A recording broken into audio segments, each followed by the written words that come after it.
राज्याच्या अर्थसंकल्पात सार्वजनिक बांधकाम विभागाला तब्बल 19,000 कोटी रुपयांची तरतूद केल्याबद्दल सार्वजनिक बांधकाम मंत्री शिवेंद्रसिंहराजे भोसले यांनी राज्याचे अर्थमंत्री अजित पवार यांचे आभार मानले। यासह संगमेश्वर आणि पानिपत इथं उभारण्यात येणाऱ्या स्मारकांची घोषणा ही एक शिवभक्त म्हणून नक्कीच अभिमानास्पद असल्याची प्रतिक्रिया देखील त्यांनी व्यक्त केलेली आहे।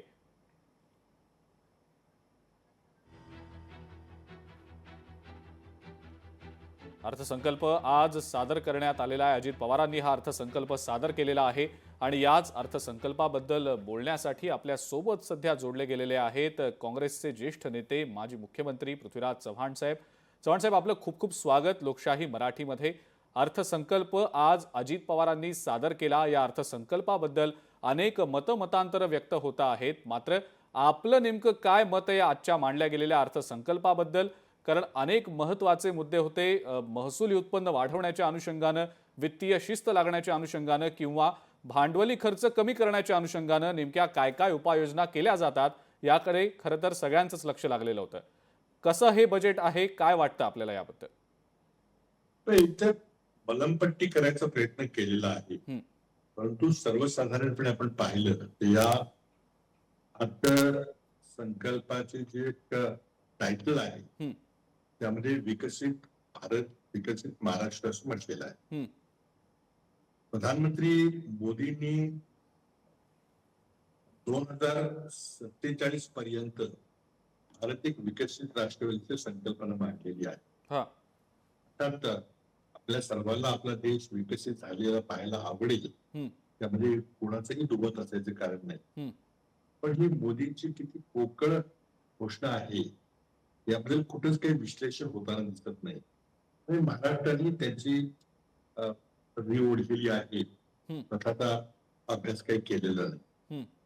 पहिल्यांदा माझी राज्य सरकारकडून आणि पर्यायाने केंद्र सरकारकडून अपेक्षा आहे, कारण तुम्ही देशाला विकसित करण्याचं जे आव्हान देतात तेव्हा विकसित भारत याची व्याख्या काय, संख्यात्मक व्याख्या काय हे पहिल्यांदा स्पष्ट केलं पाहिजे। कारण विकसित राष्ट्र उच्च उत्पन्न, मध्यम उत्पन्न, निम्न मध्यम उत्पन्न, निम्न उत्पन्न अशी जी व्याख्या आहे ती जागतिक बँकेनं आणि आंतरराष्ट्रीय नाणेनिधीने केलेली आहे। आपण ती व्याख्या स्वीकारणार आहोत आणि त्या व्याख्येच्या अनुसार आज भारताचं दरडोई उत्पन्न जे जवळजवळ $2800 जवळपास आहे, ते विकसित होण्याकरता किंवा उच्च स्तरावर जाण्याकरता $13,000 पर्यंत आपल्याला पोहोचावं लागेल। सध्याच्या देशाच्या आर्थिक विकास दरा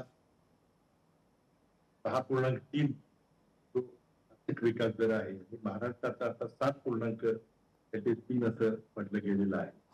या विकास दराने पुढच्या 25 वर्षामध्ये आपण त्या स्तरावर पोहोचू का हे पहिला प्रश्न आहे। त्यामुळे हे दिवास्वप्न दाखवायचं चाललेलं आहे। हे अनेक अर्थतज्ञांनी सांगितलं की हे शक्य नाही, त्यामुळे आपल्याला कुठेतरी व्यावहारिक पातळी गाठण्याचं एक उद्दिष्ट ठेवलं पाहिजे किंवा मग आपल्या अर्थव्यवस्थेचा विकास दर हा जवळजवळ 9-10% गेला पाहिजे। नाही, मग चव्हाण साहेब, व्यावहारिक पातळीवरची ही जी उद्दिष्ट गाठणं गरजेचं होतं ती गाठली गेली आहेत किंवा त्या दृष्टीने काही पावलं टाकली गेली आहेत असं वाटतं आपल्याला? हे काही नुसतं स्वप्न दाखवायचं चाललेलं आहे, त्यामध्ये काहीही वास्तव नाहीये। कारण शेवटी काय की तुम्ही संख्यात्मक बोललं पाहिजे ना, आपण अर्थशास्त्राबद्दल बोलतो तर विकसित भारत म्हणजे किती दरडोई उत्पन्न होते। शेवटी काय आपला देश श्रीमंत होतो, देशाचे लोक गरीब होत आहेत। आज दरडोई उत्पन्नाच्या बाबतीमध्ये आपल्या देशाचा क्रमांक 144वा आहे आणि महाराष्ट्राच्या बाबतीमध्ये मला तेच सांगायचं, कारण महाराष्ट्र देशातलं सर्वात समृद्ध राज्य आहे का? आता आम्हाला दिलेलं आहे की आपल्यापेक्षा तेलंगणा पुढे आहे, आपल्यापेक्षा तामिळनाडू पुढे आहे, आपल्यापेक्षा आंध्र प्रदेश पुढे आहे, आपल्यापेक्षा गुजरात पुढे आहे, म्हणजे सगळे आपण मागे आहोत। म्हणजे राज्य सर्वात मोठं राज्याचं उत्पन्न आहे का? आहे, परंतु दरडोई उत्पन्नाच्या बाबतीमध्ये आपण या दक्षिणेच्या प्रगत राज्यांच्या मागे आहोत। हे वास्तव सरकार मान्य करणार आहे का? माझा पहिला मुद्दा असा आहे की आपण एक घोषवाक्य रिपीट करतो मोदींच्या नंतर की विकसित राज्य, विकसित राज्य, व्याख्या काय ते लोकांना सांगा. त्यामुळे माझं स्पष्ट निवेदन आहे की ही विकसित राष्ट्राची जी आंतरराष्ट्रीय व्याख्या आहे, आंतरराष्ट्रीय नाणेनिधी किंवा जागतिक बँकेची व्याख्या आहे, त्यापर्यंत आपण या विकास दराने पोहोचू शकलो नाही. आता आपण 9-10% विकास दर गाठला तर पोहोचू शकतो, पण आज 6% कमी विकास दर आपला असेल. राज्याचा टक्का नेहमी जास्त असतो. पूर्वी एकेकाळी राज्याचा विकास दर 10, 11, 12% असायचा, तो आता 7%वर आलेला आहे. त्यामुळं जरी तुम्ही महाराष्ट्र ही सर्वात मोठी अर्थव्यवस्था आपल्या देशातली असं म्हटलं, आणि वास्तव आहे, किंवा देश आपला हा 4थ्या नंबरला पोहोचलाय म्हटलं तरी पण दरडोई उत्पन्नाच्या बाबतीमध्ये जगामध्ये भारताचा क्रमांक 140पेक्षा खाली आहे आणि महाराष्ट्राचा दरडोई उत्पन्नाच्या क्रमांक 7व्या क्रमांकाच्या खाली आहे. काही केंद्र सरकारनं प्रकाशित केली नाही, पण मुख्यमंत्र्यांनी किंवा अर्थमंत्र्यांनी छातीवर हात ठेवून सांगावं की आपल्यापेक्षा जास्त पुढं आंध्र प्रदेश, तेलंगणा, तामिळनाडू, गुजरात आपल्या पुढे आहेत का नाही. हे सरकारचं अपयश नाही का. पहिला मुद्दा आहे की तुम्ही दरडोई उत्पन्नाच्या बाबतीमध्ये किंवा विकास दराच्या बाबतीमध्ये तुम्हाला अपयश लाभलेलं आहे.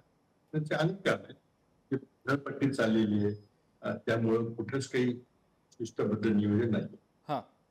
सर्वात मोठा मुद्दा यावेळेला आता की निवडणुकीमध्ये जे लाडक्या बहिणीला 2100 रुपये द्यायचं आश्वासन मुख्यमंत्री एकनाथ शिंदे यांनी दिलं होतं, ते मुख्यमंत्री असतात, ते आश्वासन पाळताना दिसलं गेलेलं नाही. त्यामुळं आर्थिक परिस्थिती बिकट आहे मान्य आहे, परंतु एका दृष्टीने कुठेतरी सरकारमधला विसंवाद दिसून येतोय की एकनाथ शिंदेनी दिलेलं आश्वासन पाळायची आता देवेंद्र फडणवीस नाही. पण चव्हाण साहेब, त्या अनुषंगाने एक मुद्दा हा की सरकारकडनं असा दावा होतोय, काल परवालाच आदिती तटकरे ज्या महिला आणि बालकल्याण मंत्री आहेत त्यांनी असं म्हटलं की जाहीरनाम्यामध्ये ज्या वेळेला हा मुद्दा उपस्थित केला गेला होता त्यावेळेला 5 वर्षात आम्ही ते देऊ असं त्यांनी म्हटलं गेलंय.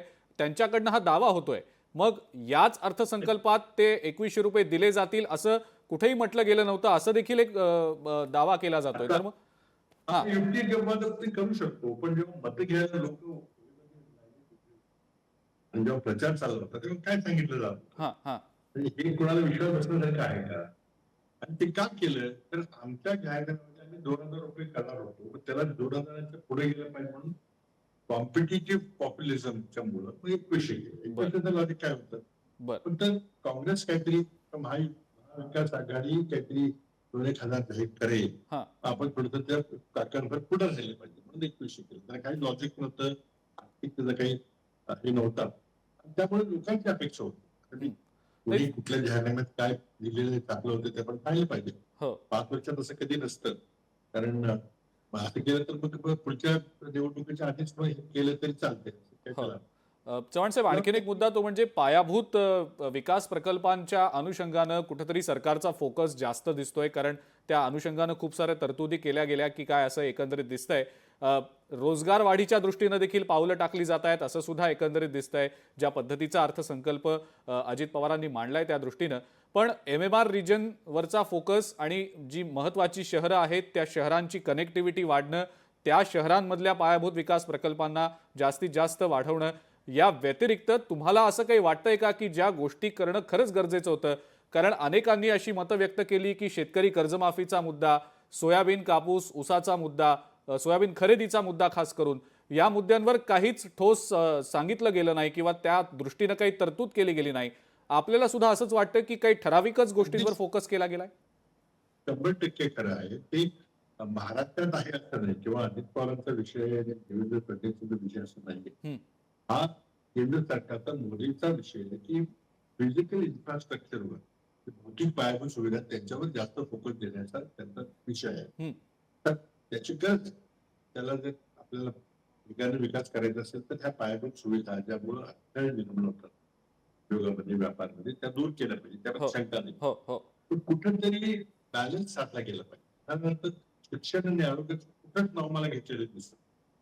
आणि आज 21व्या शतकाची जी आव्हानं आहे, आर्टिफिशियल इंटेलिजन्सची जी आव्हान आहे, ती कुठे निघालेलं आहे. मिलिटरीची जी स्पर्धा आहे, आपण कुठेच त्या स्पर्धेत नाही. त्यामध्ये आपण एका बाजूला बोलतोय की आम्ही शेतीमध्ये आर्टिफिशियल इंटेलिजन्सचा याचा वापर करू, आणि तुम्ही सोयाबीनला किंमत देऊ शकत नाही. तुम्ही एआय वापरायच्या गोष्टी बोलताय, कोणाला पकडायचं चाललेलं आहे? मला वाटतं की शेतकऱ्यांची अपेक्षा होती की कर्जमाफीबद्दल काही घोषणा होईल, पण ती झाली नाही. कारण आर्थिक परिस्थिती फार बिकट आहे. त्या परिस्थितीमध्ये अशी घोषणा मला तर सुतराम वाटलं नव्हतं, पण गरज आहे. त्यामुळे मला वाटतं की शिक्षण आणि आरोग्याकडे जे दुर्लक्ष केले गेलेलं आहे, त्यामुळे जी त्याची विद्यमान पिढी आपली जी महाराष्ट्राची आहे, ही उद्याच्या एआय युगाच्या आव्हानाला सामोरं जाऊ शकेल का? तर बिलकुल त्याची सुतराम शक्यता नाही. इकडे थोडे पैसे, तिकडे थोडे पैसे करून चालणार नाहीये. आणि आज आयआयटी सारख्या संस्थांमध्ये 41% जर पद निघतात. एकेकाळी जवाहरलाल नेहरूंनी जेव्हा आयआयटी सुरू केल्या देशामध्ये, तेव्हा त्याचा जो दर्जा होता, त्याचा जो ब्रँड होता, तो आज आहे. आणि महाराष्ट्रातल्या युनिव्हर्सिटीचं तर काही बोलायची सोयच नाही, कोणत्या चकाचौंध काढत. त्यामुळे उद्याच्या आव्हानाला रोजगार फार मोठं आव्हान आहे. यामुळे रोजगार नष्ट होणार आहे. त्याचबरोबर विकास दर कमी झाल्यामुळे मोठ्या प्रमाणात रोजगार निर्माण होणार नाही. परकीय गुंतवणुकीचे आकडे कुठे सांगितले तर दिसत नाही तो कुठं.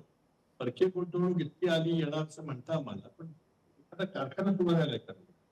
गेल्या 4-5 वर्षामध्ये एक मोठा कारखाना महाराष्ट्रात आलेला आहे, त्यामध्ये 5,000-10,000 लोक कामाला लागली. असं उदाहरण द्या. आज ऍपल फोन कंपनी ही आता कॉन्ट्रॅक्ट मॅन्युफॅक्चरच्या रूपानं भारतात अनेक कंटेनर प्रकल्प उभे केले. त्यातले अनेक प्रकल्प टाटा इलेक्ट्रॉनिक्सने केलेले आहेत. त्याची ही महाराष्ट्रातली कंपनी आहे, तिचं हेडक्वार्टर हे महाराष्ट्रात आहे. तर टाटाने गुंतवणूक कुठे केलेली आहे? कर्नाटकमध्ये, तामिळनाडू गुंतवणूक केलेली आहे. जवळजवळ 6-7 ऍपल कंपनीचे सब कॉन्ट्रॅक्टिंग फोन मॅन्युफॅक्चर करण्याचे प्रकल्प देशात कार्यरत. तामिळनाडूमध्ये, कर्नाटकमध्ये आहे, आंध्र प्रदेशमध्ये आहे, तेलंगणामध्ये, महाराष्ट्रात कोण काही येत नाही. किंवा सेमीकंडक्टर बद्दल खूप काही बोललं जाते, खूप दान दिले जाते सेमीकंडक्टर उद्योगात. महाराष्ट्रात एक तरी सेमीकंडक्टर उद्योग आलाय का? आसाममध्ये गेले, टाटानी आसाममध्ये सेमीकंडक्टर उद्योग चालू केले. म्हणजे आसामला तरी प्रेफर केले महाराष्ट्रात, ही मराठी कंपनी आहे, कंपनी आहे. असं का होतंय? बीडचं खंडणी प्रकरण पाहिजे. आज एखादा गुंतवणूकदार जर महाराष्ट्रात आला तर त्याला कशी वागणूक दिली जाते ते आपण पाहतो. त्यामुळे एकंदरीत उद्योगधंद्याच्या गुंतवणुकीमध्ये ते इतकं प्रचंड नैराश्य आहे. म्हणजे अपेक्षा होती की मुख्यमंत्र्यांनी एखादं आपल्या कार्यालयामध्ये स्पेस काढलं पाहिजे. जर कोणीही भ्रष्टाचाराचा उद्योगाला त्रास देण्याकरता जर खंडणीचा प्रकार घडला असेल कुठं, किंवा कोणी अधिकारी त्रास देतात, मला डायरेक्ट माझ्या हॉटलाईनवर मला फोन करा आणि त्याचे ताबडतोब निराकरण केलं. ते दिसत नाही होतं. त्यामुळे आजचं महाराष्ट्राचं औद्योगिक गुंतवणुकीचं उद्योग वातावरण नाही, हे वास्तव आहे. ठीक आहे. म्हणजे सरकार एकीकडे खरं तर दावा करतंय चव्हाण साहेब की उद्योग क्षेत्र आणि सेवा क्षेत्राला जास्तीत जास्त वाढवण्याच्या अनुषंगानं प्रयत्न होतील, पण पोषक वातावरण सुद्धा त्या अनुषंगानं दिलं जाईल. पण मग तुम्ही या अर्थसंकल्पाला 10 पैकी किती मार्क द्याल? तुमची जी काही अपेक्षा होती. बघा, मार्क वगैरे काय देणार नाही, पण काय की महाराष्ट्राची जी आजची गरज आहे, महाराष्ट्रातल्या लोकांच्या रोजगाराची जी गरज आहे, महाराष्ट्राचा शेतकरी जो आज देखील दररोज 7 शेतकरी आत्महत्या करतात कारण सरकारचं त्याच्याकडे लक्ष नाहीये. या मूलभूत गोष्टीकडे सरकारने काही लक्ष दिलेलं नाहीये. आणि काय दुसऱ्या पायाभूत सुविधामध्ये काय असतं की आता शक्तीपीठ मार्गाचाही खूप मोठा मुद्दा झालेला. पायाभूत मार्गामध्ये फिजिकल कॉन्ट्रॅक्ट मध्ये कमिशनचा विषय मोठा असतो.